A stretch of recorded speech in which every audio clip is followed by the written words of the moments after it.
स्वागत है आपका मेरे YouTube चैनल में। आज हम लोग बिहार डीएलएड में पूछे जाने वाले हिंदी के कुछ महत्वपूर्ण प्रश्नों को देखेंगे। दोस्तों, यदि आप 2024 बिहार डीएलएड के एंट्रेंस एग्जाम देने वाले हैं तो आप वीडियो को पूरा जरूर देखें। यहाँ से आपको बिहार डीएलएड के एंट्रेंस एग्जाम में प्रश्न देखने को मिलेंगे। तो चलते हैं आज के पहले नंबर प्रश्न में। आज का पहला नंबर प्रश्न है, अंग्रेजी भाषा को भारत में शिक्षा के माध्यम से आरंभ किया। तो यह था लॉर्ड मैकाले। लॉर्ड मैकाले अंग्रेजी भाषा को भारत में शिक्षा के माध्यम से आरंभ किया। चलते हैं अगले नंबर प्रश्न में। अगला नंबर प्रश्न है दोस्तों, हिंदी का आदि कवि किसे कहा हिंदी का आदि कवि किसे कहा जाता है। तो इसका सही उत्तर जाएगा स्वयंभू। स्वयंभू को स्वयंभू को हिंदी का आदि कवि कहा जाता है। दोस्तों, यह आपके डीएलएड एग्जाम में पूछा गया प्रश्न है, इसलिए आप इसे जरूर याद करके जाएंगे। यह पूछने की बहुत अधिक संभावना हो जाती है, क्योंकि जो प्रश्न एक बार बोर्ड की नज़रों से गुजर जाते हैं वह प्रश्न हाईलाइटेड हो जाते हैं, इसलिए आप यह प्रश्न जरूर याद करके जाएंगे। दोस्तों, प्रश्न क्या है? प्रश्न है, हिंदी का आदि कवि किसे माना जाता है। तो स्वयंभू आपके सही उत्तर हो जाएंगे। चलते हैं अगले नंबर प्रश्न में। अगला नंबर प्रश्न है, हिंदी का प्रथम उपन्यास कौन सा है। हिंदी का प्रथम उपन्यास कौन सा है। दोस्तों, यह भी प्रश्न अति महत्वपूर्ण है, तो इसका सही उत्तर हो जाएगा परीक्षा गुरु। परीक्षा गुरु इसका सही उत्तर हो जाएगा। दोस्तों, बात करें इसके लेखक की तो श्रीनिवास दास जो थे इसके लेखक थे। ठीक है दोस्तों, उसके बाद चलते हैं अगले नंबर प्रश्न में। अगला नंबर प्रश्न है आपका प्रश्न नंबर चौथा, हिंदी का प्रथम एकांकी कौन सा है। हिंदी का प्रथम एकांकी जो है ये कौन सा है। तो इसका सही उत्तर हो जाएगा एक एक घूट। हिंदी का प्रथम एकांकी है। ठीक है दोस्तों, उसके बाद चलते हैं अगले नंबर प्रश्न में। अगला नंबर प्रश्न है, हिंदी का प्रथम पात्र कौन सा है। सॉरी दोस्तों, यहाँ पर थोड़ा सा टाइपिंग मिस्टेक है। यहाँ पर हिंदी का प्रथम पत्रिका होगा। प्रथम पत्रिका कौन सा है। तो इसका सही उत्तर जो हो जाएगा उदंत मापदंड हो जाएगा। दोस्तों, यह क्वेश्चन आपके सभी कॉम्पिटिटिव एग्जाम के लिए बहुत ज़्यादा महत्वपूर्ण है। यह क्वेश्चन कॉम्पिटिटिव एग्जाम में कई बार पूछा जा चुका है कि जो है हिंदी का प्रथम पत्रिका कौन सा है। तो उदंत मापदंड इसके सही उत्तर हो जाएंगे। इसके बाद चलते हैं प्रश्न संख्या 6 में। प्रश्न संख्या 6 है, हिंदी की प्रथम पत्रिका कौन सी है। तो इसका सही उत्तर हो जाएगा संवाद कौमुदी। हिंदी का प्रथम पत्रिका जो है संवाद कौमुदी है। चलते हैं अगले नंबर प्रश्न में। अगला नंबर प्रश्न है, हिंदी की वर्णमाला में कितने स्वर और कितने सम स्वर होते हैं।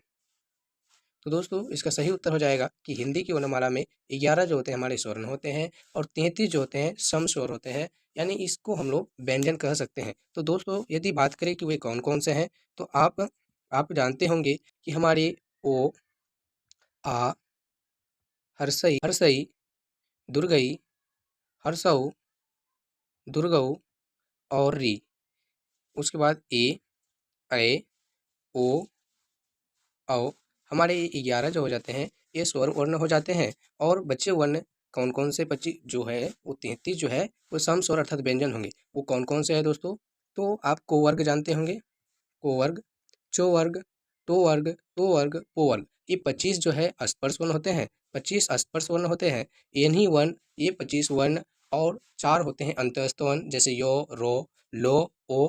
और 4 होते हैं संयुक्त वर्ण। 4 और 4 8 हो गए और 25 हो गए स्पर्श वर्ण। ये 25 और 8 33 मिलके बनते हैं व्यंजन वर्ण। ठीक है दोस्तों, आशा है कि आप समझ चुके होंगे। चलते हैं अगले नंबर प्रश्न में।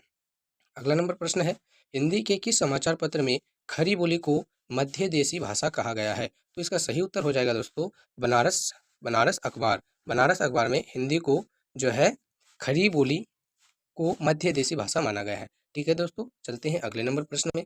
अगला नंबर प्रश्न है, हिंदी के प्रथम कवि कौन माने जाते हैं।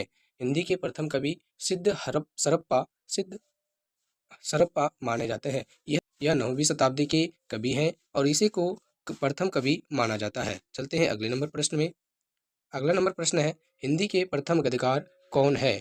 ये भी क्वेश्चन दोस्तों इंपॉर्टेंट है, वीवीआई कर लीजिएगा। आप इसे अगर नोटबुक लेके बैठे हैं तो आप इसे जरूर नोट कर लेंगे। लल्लू लाल इसका सही उत्तर हो जाएगा। लल्लू लाल दोस्तों इसके सही उत्तर हो जाएंगे। चलते हैं अगले नंबर प्रश्न में। अगला नंबर प्रश्न है, हिंदी तो प्रश्न संख्या 11 है दोस्तों, हिंदी के प्रथम गीत लेखक कौन है। तो इसका सही उत्तर जो हो जाएगा दोस्तों वो विद्यापति हो जाएगा। विद्यापति हिंदी के प्रथम गीत लेखक थे। विद्यापति आपके सही उत्तर हो जाएंगे। ठीक है दोस्तों, चलते हैं प्रश्न संख्या 12 में। प्रश्न संख्या 12 है आपका, हिंदी के प्रथम दैनिक समाचार पात्र कौन सा है? तो सुधावर्सन इसके सही उत्तर हो जाएंगे। उसके बाद चलते हैं अगले नंबर प्रश्न में। अगला नंबर प्रश्न है, हिंदी के प्रथम प्रकाशित पत्र का नाम क्या है? दोस्तों जैसे कि हमने इस प्रश्न को ऊपर भी देखा, तो उदंत मापदंड आपके सही उत्तर हो जाएंगे। चलते हैं प्रश्न संख्या 14 में। प्रश्न संख्या 14 है, अजंता की गुफाएं किस धर्म से संबंधित है? तो दोस्तों अजंता की गुफाएं बौद्ध धर्म से संबंधित है। यह भी हिंदी के अंतर्गत आ गया आपका, या हिस्ट्री के अंतर्गत भी आ सकता है, आप इसे जरूर याद कर लेंगे। चलते हैं प्रश्न संख्या 15 में। प्रश्न संख्या 15 है, अटल बिहारी वाजपेयी हिंदी विश्वविद्यालय कहाँ है? तो इसका सही उत्तर हो जाएगा भोपाल मध्य प्रदेश। भोपाल मध्य प्रदेश आपके सही उत्तर हो जाएंगे। चलते हैं क्वेश्चन नंबर 16 में। क्वेश्चन नंबर 16 है, अतीत के चलचित्र के रचयिता कौन है? तो महादेवी वर्मा। दोस्तों महादेवी वर्मा आपके सही उत्तर हो जाएंगे। अतीत के चलचित्र की जो है रचयिता महादेवी वर्मा है। महादेवी वर्मा।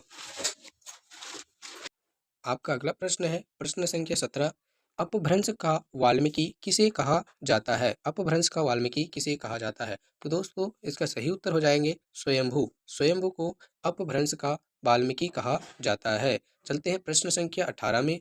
प्रश्न संख्या 18 है आपका, अपभ्रंश भाषा के प्रथम व्याकरणाचार्य कौन थे? तो इसके सही उत्तर हो जाएंगे हेमचंद्र। हेमचंद्र आपके सही उत्तर हो जाएंगे। हेमचंद्र प्रथम व्याकरणाचार्य थे किस भाषा के दोस्तों? तो अपभ्रंश भाषा के। चलते हैं क्वेश्चन संख्या 19 में। प्रश्न संख्या 19 है आपका, अपभ्रंश में कृत काव्य के प्रणेता कौन है? तो पुष्पदंत आपके सही उत्तर हो जाएंगे दोस्तों। पुष्पदंत अपभ्रंश कृष्ण काव्य के प्रणेता थे। चलते हैं प्रश्न संख्या 20 में। प्रश्न संख्या 20 है आपका, अबला जीवन हाय तुम्हारी यही कहानी आंचल में है दूध और आंखों में पानी। दोस्तों आप देख सकते हैं जो इसके लेखक है कितनी अपने भावनाओं को यहाँ दर्शाया गया है। अबला जीवन हाय तुम्हारी यही कहानी आंचल में है दूध और आंखों में है पानी। यह जो है उपयुक्त पंक्तियों किस काव्य की है? तो दोस्तों यह देख सकते हैं आप करुण भाव की एक ओर इशारा करते हुए ये पंक्ति है। कुछ करुणा भाव की आपको पढ़ते हुए ये संकेत मिलती होंगी, जो माता यशोदा की जो है कहानी काव्य कृति से ली गई है दोस्तों। जैसे कि पंक्ति को पढ़ेंगे तो आप एहसास होगा आपको कि यह कुछ न कुछ कल्पित रूप है। तो यह जो लिया गया है यशोदा काव्य कृति से लिया गया है। चलते हैं प्रश्न संख्या 21 में। प्रश्न संख्या 21 है, अभिलेखों का अध्ययन जो है क्या कहलाता है? अभिलेखों का अध्ययन क्या कहलाता है? तो आपका सही उत्तर हो जाएगा दोस्तों इपिग्राफी। इपिग्राफी अभिलेखों का अध्ययन को कहते हैं। इपिग्राफी अभिलेखों के अध्ययन को कहा जाता है। ठीक है दोस्तों, इपिग्राफी आप याद रखेंगे। चलते हैं प्रश्न संख्या 22 में। प्रश्न संख्या 22 है, अम्य हलाहल मध्य भरे श्वेत श्याम रत्नार जियत मरत झुकी झुकी परत जेही चित्तु वत एक बार। प्रस्तुत पंक्ति के रचयिता कौन है? तो ये जो हो जाएगा आपके रसलीन हो जाएंगे दोस्तों। ठीक है दोस्तों, आप प्रश्न को याद करने के लिए वीडियो को बार बार देख लेंगे।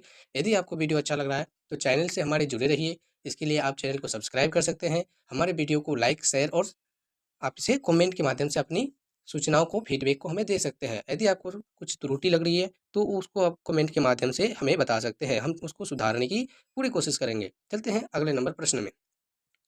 अगला नंबर प्रश्न है, अमीर खुसरो ने किसके विषय में अग्रणी भूमिका निभाई? तो दोस्तों इसने खरी बोली के विषय में अग्रणी भूमिका निभाई है दोस्तों। अमीर खुसरो से संबंधित कुछ तथ्य को आप लोग जानेंगे। अमीर खुसरो को तोता ए हिंद अर्थात भारत का तोता भी कहा जाता है दोस्तों। आप इसे थोड़ा सा जरूर ध्यान में रखेंगे। चलते हैं अगले नंबर प्रश्न में। अगला नंबर प्रश्न है प्रश्न संख्या 24, अमीर खुसरो ने किन मुकरियों पहलियों और दो सुखनों की रचना की? सॉरी दोस्तों, प्रश्न है अमीर खुसरो ने मुकरियों पहलियों और दो कुनकों की रचना की है, उसकी मुख्य भाषा क्या है? तो उसकी मुख्य भाषा जो है दोस्तों खड़ी बोली है। खड़ी बोली अमीर खुसरो की मुख्य भाषा रही है। किस किस रचनाओं में? तो उनकी किन मुकरियों पहलियों और दो सुखनों में की जो रचना है उसमें खड़ी बोली का जो है प्रयोग किया गया है। चलते हैं प्रश्न संख्या 25 में। प्रश्न संख्या 25 है, अब भाषा के सर्वाधिक लोकप्रिय महाकाव्य का नाम क्या है? तो आप लोग जानते होंगे हमारा प्रिय रामचरित मानस। प्रिय जो है हमारा रामचरितमानस, यह सबसे लोकप्रिय रहा है और होना भी चाहिए दोस्तों, यह होना भी ज़रूरी है। अवधी भाषा के सर्वाधिक लोकप्रिय महाकाव्य रामचरितमानस है। यदि आप यह प्रश्न जानते थे तो कमेंट में ज़रूर बताइए। इससे संबंधित प्रश्न हम आपसे एक पूछना चाहेंगे कि रामचरितमानस के लेखक कौन थे? यदि आपको पता है तो कमेंट ज़रूर करें, अन्यथा वीडियो में कंटिन्यू बने रहिए। हम आगे इस प्रश्न की चर्चा करके इसको पूर्ण करेंगे। ठीक है दोस्तों, यदि आपको पहले पता है तो कमेंट ज़रूर करें। चलते हैं अगले नंबर प्रश्न में। अगला नंबर प्रश्न है, अशोक के फूल निबंध संग्रह के रचनाकार कौन है? तो इसका सही उत्तर हो जाएगा, यहाँ आपको उत्तर देखने को मिलेगा हजारी प्रसाद द्विवेदी। अशोक के फूल निबंध जो है इसके रचनाकार हजारी प्रसाद द्विवेदी जी है। ठीक है दोस्तों, चलते हैं प्रश्न संख्या 27 में। प्रश्न संख्या 27 है आपका, अष्टछाप के सर्वाधिक सर्वश्रेष्ठ भक्त कवि कौन है? तो दोस्तों अष्टछाप ये आप सुनते आ रहे होंगे, इंटर में भी इसकी चर्चा थी। उसमें सर्वाधिक भक्त कवि जो माना गया था वो हमारे प्रिय कवि सूरदास को माना गया है। सूर्यदास को माना गया है दोस्तों। यदि आप सूर्यदास जानते होंगे तो बता दें कि सूर्यदास कृष्ण भक्त थे। दोस्तों आप जानते होंगे कि सूर्यदास जो थे ये एक कृष्ण भक्ति में लीन रहा करते थे। सूरदास अष्टछाप के कवियों में सर्वाधिक सर्वश्रेष्ठ भक्त कवि रहा है। चलते हैं दोस्तों अगले प्रश्न में। अगला प्रश्न है, आँख की किरकिरी होना का अर्थ जो है क्या है? तो दोस्तों आप जानते होंगे कि आपको जो बार बार कोई तंग कर रहा होगा तो आप उसको बोलते होंगे कि आँख की किरकिरी हो गई हो तुम मेरी या तुम मेरा। तो इसका होता है कि अप्रिय होना। आँख की किरकिरी होना इसका अर्थ होता है अप्रिय होना, अर्थात आँख का काटा हो जाना। आँख का काटा हो जाना। चलते हैं अगले नंबर प्रश्न में। अगला नंबर प्रश्न है, आंसू काव्य के रचयिता कौन है? दोस्तों यह भी प्रश्न आपको डीएलएड एग्जाम की दृष्टि से और अदर कॉम्पिटिटिव एग्जाम की दृष्टि से बहुत महत्वपूर्ण है। इसका सही उत्तर हो जाएगा जयप्रकाश जयशंकर प्रसाद। दोस्तों आंसू काव्य के रचयिता जयशंकर प्रसाद जी है। दोस्तों यह आप जरूर याद रखेंगे, यह कॉम्पिटिटिव एग्जाम में भी पूछे जाते हैं। आप कॉम्पिटिटिव एग्जाम के प्रीवियस ईयर क्वेश्चन देखेंगे, PYQ देखेंगे तो ये क्वेश्चन आपको जरूर मिल जाएगा। ठीक है दोस्तों, अगर हो सकता है संभावना यह तक है कि यह डीएलएड में भी पूछा जा सकता है, इसलिए आप इसको जरूर याद रखेंगे। चलते हैं अगले नंबर प्रश्न में। प्रश्न संख्या 30 है, आंचलिक रचनाएं किससे संबंधित होती है? तो यह जो होती है क्षेत्र विशेष से संबंधित होती है। आंचलिक रचनाएं क्षेत्र विशेष से संबंधित होती है। चलते हैं अगले नंबर प्रश्न में। अगला नंबर प्रश्न है, आचार्य रामचंद्र शुक्ल ने त्रिवेणी में किन तीन महाकवियों की समीक्षाएं प्रस्तुत की है? दोस्तों प्रश्न का से तात्पर्य हमारी कि आचार्य रामचंद्र शुक्ल ने जो त्रिवेणी अपनी रचना में तीन महाकाव्यों की समीक्षाएं की है वो कौन कौन है? तो वो है हमारे सूरदास जी, तुलसीदास जी और जायसी जी। इन तीनों के नाम है। इसका पूरा नाम की बात करें तो इसका सूरदास, इसका तुलसीदास और इसका जो है मलिक मोहम्मद जायसी। दोस्तों सूरदास जी, तुलसीदास जी और जायसी जी की चर्चा जो है हमारे रामचंद्र शुक्ल ने अपनी त्रिवेणी में किया है। दोस्तों आप इन तीनों के एक एक रचनाओं के नाम कमेंट में जरूर बताएंगे। जैसे कि सूरदास जी ने लिखा था जो कृष्ण भक्ति में लीन थे, तुलसीदास जो राम भक्त में लीन थे और जायसी की एक जो अत्यंत महत्वपूर्ण कृति है और प्रसिद्ध भी है वह है हमारी पद्मावत। यह दोस्तों यह क्वेश्चन आपके डीएलएड एग्जाम में पूछा जाता है। यदि आपने इंटर कर रखा हो तो आप इस प्रश्न को अवश्य जवाब दे पाएंगे। चलिए अगले प्रश्न में। अगला प्रश्न है, आत्मजयी के रचयिता कौन है? तो हमारे कुंवर नारायण जी आत्मजयी के रचयिता हैं। अगला नंबर प्रश्न है, आत्मनिर्भरता निबंध के रचनाकार कौन है? तो इसका सही उत्तर हो जाएगा बालकृष्ण भट्ट। चलते हैं अगले नंबर प्रश्न में। अगला नंबर प्रश्न है, आधुनिक मानव के हाल का पूर्वज कौन है? तो इसका सही उत्तर हो जाएगा क्रो मैग्नन मनुष्य। दोस्तों ये आपके साइंस के प्रश्न भी इसी से संबंधित पूछे जाते हैं, कई बार तो इसे साइंस में भी देखने को मिला है, तो आप इसे भी जरूर याद रखेंगे। आधुनिक मानव के हाल का पूर्वज क्रो मैग्नन मनुष्य है। दोस्तों आधुनिक मानव के हाल का पूर्वज क्रो मैग्नन मनुष्य कहलाता है। आप इसे याद जरूर रख लेंगे। चलते हैं अगले नंबर प्रश्न में। अगला नंबर प्रश्न है, आधुनिक युग की मीरा किसे कहा जाता है? तो दोस्तों आधुनिक युग की मीरा महादेवी वर्मा को कहा जाता है। ठीक है दोस्तों, यह क्वेश्चन आपको देखते ही इंपॉर्टेंट लग रहा होगा, इसलिए आप इसे याद जरूर कर लीजिएगा। ठीक है दोस्तों, चलते हैं अगले नंबर प्रश्न में। प्रश्न संख्या 36 है, आधुनिक युग के चरण कौन है? तो आधुनिक युग के चरण रामधारी सिंह दिनकर है। यह दोस्तों बिहार के ही थे और इसे राष्ट्र कवि के रूप में भी जाना जाता है। राष्ट्र कवि के रूप में भी जाना जाता है। चलते हैं प्रश्न संख्या 37 में। प्रश्न संख्या 37 है, आंध्र प्रदेश की राजकीय भाषा क्या है? आंध्र प्रदेश की राजकीय भाषा तेलुगु है दोस्तों। दोस्तों क्योंकि तेलंगाना और आंध्र प्रदेश एक ही राज्य के कभी अंग हुआ करते थे, इसलिए इसकी राजकीय भाषा भी तेलुगु है। चलते हैं प्रश्न संख्या 38 में। प्रश्न संख्या 38 है, आसमान पर चढ़ाने का अर्थ क्या है? तो आसमान पर चढ़ाने का अर्थ है, इसका अर्थ है अत्यधिक प्रशंसा करना। दोस्तों कोई यदि आपकी बहुत अधिक तारीफ कर रहा हो तो आप आसमान पे चढ़ जाते हैं, आप फुल्ली कॉन्फिडेंस में आ जाते हैं और कुछ कर गुजर जाते हैं, तो ऐसा नहीं करना है, आपको आसमान पे नहीं चढ़ना है। चलते हैं अगले नंबर प्रश्न में। अगला नंबर प्रश्न है, इतिहास शब्द का शुद्ध विशेषण क्या है? तो इतिहास का ऐतिहासिक हो जाएगा दोस्तों, इतिहास का विशेषण ऐतिहासिक हो जाएगा, इतिहास का विशेषण आपका ऐतिहासिक हो जाएगा। अगर समाज का पूछा जाए तो सामाजिक हो जाएगा, अगर नैतिक का पूछा जाए तो नैतिक हो जाएगा। ठीक है, इस प्रकार से संज्ञा से विशेषण बन जाते हैं। चलते हैं अगले नंबर प्रश्न में। प्रश्न संख्या 40 है, ईदगाह कहानी के रचनाकार कौन है? तो दोस्तों ईदगाह कहानी के रचनाकार जो है मुंशी प्रेमचंद्र जी हैं। मुंशी प्रेमचंद्र जी ईदगाह कहानी के रचनाकार है, जो अत्यंत ही रोचक कहानी है। मुंशी प्रेमचंद्र ने इसके अलावा भी कई रचनाओं को प्रकाशित किया, जैसे गोदान उन्हीं की रचना है। चलते हैं प्रश्न संख्या 41 में। प्रश्न संख्या 41 है, उर्दू किस भाषा का काव्य है? तो उर्दू आपका तुर्की भाषा का काव्य है, उर्दू तुर्की भाषा का काव्य है, तुर्की इसका सही आंसर हो जाएगा। चलते हैं अगले नंबर प्रश्न में। प्रश्न संख्या 42 है, एक नार पियो को भानी, एक नार पियो को भानी, तन वाको सगरा ज्यो पानी। यह पंक्ति किस भाषा की है? तो यह पंक्ति ब्रज भाषा की है, यह पंक्ति आपके ब्रज भाषा की है। चलते हैं अगले नंबर प्रश्न में। अगला नंबर प्रश्न है, अगला नंबर प्रश्न है आपका, एक भारतीय आत्मा किसे कहा है? एक भारतीय आत्मा किसे कहा है दोस्तों? तो इसका सही उत्तर हो जाएगा मक्खाली गो चतुर्वेदी, माखनलाल चतुर्वेदी। एक भारतीय आत्मा किसे कहा जाता है? तो माखनलाल चतुर्वेदी इसके सही उत्तर हो जाएंगे। चलते हैं अगले नंबर प्रश्न में। प्रश्न संख्या 44 है आपके, औष्टिक भाषा समूह की भाषाओं को बोलने वाले को क्या कहा जाता है? तो किरात, किरात इसके सही उत्तर हो जाएंगे। चलते हैं प्रश्न संख्या 45 में। प्रश्न संख्या 45 है, कटक तान कपि कुंजर भारी, दूहु भुज डंट तमकी महिमारी, डोलत धरनी सभापद खसे, चले भाजी भय मारुत ग्रसे।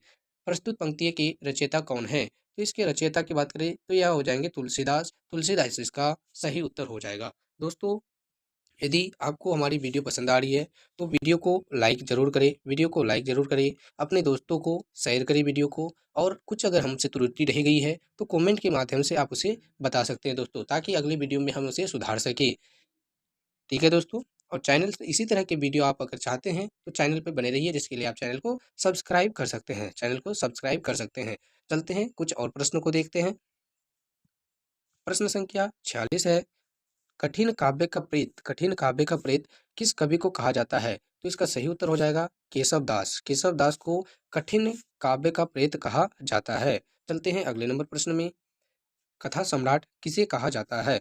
तो इसका सही उत्तर हो जाएगा प्रेमचंद्र को कथा का सम्राट, तो इसका सही उत्तर हो जाएगा दोस्तों प्रेमचंद्र को कथा का सम्राट कहा जाता है। प्रेमचंद्र आपके सही उत्तर हो जाएंगे। चलते हैं अगले नंबर प्रश्न में। अगला नंबर प्रश्न है, कबीरदास की भाषा क्या थी? कबीरदास की भाषा क्या थी? तो संधुकड़ी, कबीरदास की भाषा साधुकड़ी थी दोस्तों। दोस्तों आप हमारे चैनल पे नए हैं तो चैनल को सब्सक्राइब जरूर करें। दोस्तों चलते हैं अगले नंबर प्रश्न में। अगला नंबर प्रश्न है, कलम का सिपाही कहा जाता है? तो मुंशी प्रेमचंद्र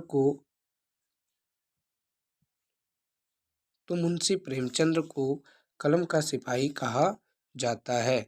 आज का लास्ट और अंतिम प्रश्न है, कलम की सिपाही क्या है?